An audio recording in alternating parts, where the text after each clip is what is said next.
You know that feeling, right? That sinking feeling you get when a familiar hum in your house just stops? You open the fridge and you're hit with a wave of lukewarm air.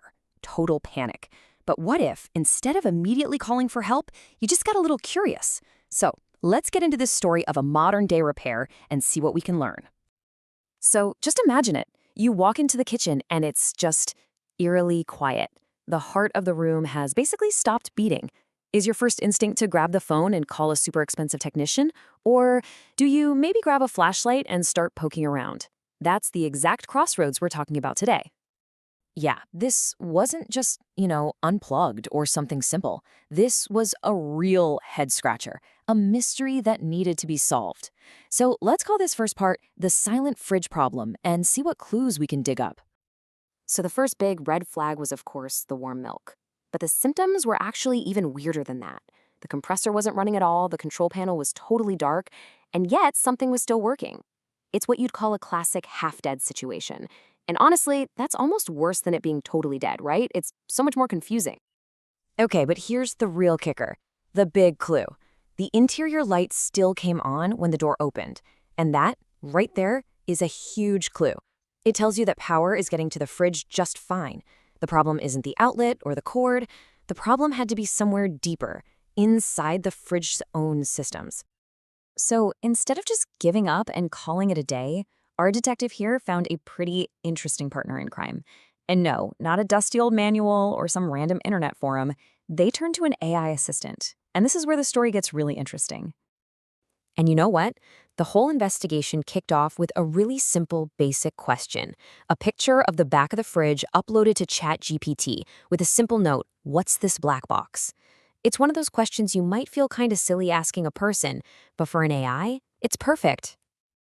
And boom, just like that, the AI comes back with an answer. It says, "Hey, that's a compressor, start relay." Think of it like the ignition switch for the fridge's engine. It's the thing that's supposed to give the motor the jolt it needs to get going. So, suspect number one. But here's the twist. The relay was dead silent. Not a click, not a peep. That told us something important. The relay probably wasn't the problem. The real issue was whatever was supposed to be sending the signal to the relay in the first place. We had to look further upstream. And this is where the whole case just cracked wide open. They fed the AI a picture of the fridge's model number, and what it came back with was a total game changer. It recognized the model and pointed out that this specific fridge is kind of infamous for its main control board failing.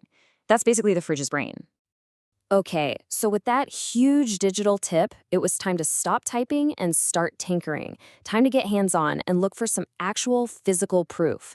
The hunt was officially on. So first things first, unplug the fridge, safety first, always, and then take off the back panel. And almost immediately, that smell. You know the one I'm talking about, right? That faint, kind of sharp smell of fried electronics.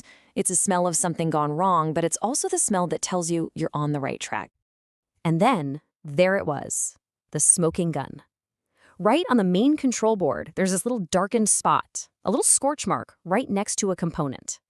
This was it, the physical evidence that backed up exactly what the AI suspected. The fridge's brain was literally fried in one spot.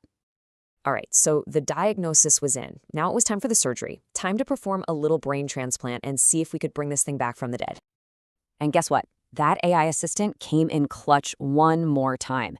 From that same photo of the model number, it spat out the exact part number for the replacement board. How cool is that? No more endless searching online, hoping you're ordering the right thing. And, the actual repair itself? It was surprisingly easy. It really just boils down to 4 steps. Unplug it, carefully take off the old board connector by connector, pop the new one in, and then, the big moment, plug it back in. And then you wait for a second. And there it is. Success. That beautiful, sweet hum of the compressor kicking back on. The control panel lights up. The fridge is alive. I'm telling you, that is the best sound in the world for anyone who's ever tried to fix something themselves. So look, fixing the fridge was awesome. But this was about more than just a quick repair. It was a crash course in how these appliances tick. And maybe even more importantly, how you can stop this from happening to you. Because a good troubleshooter doesn't just stop at the what, right? You got to ask why.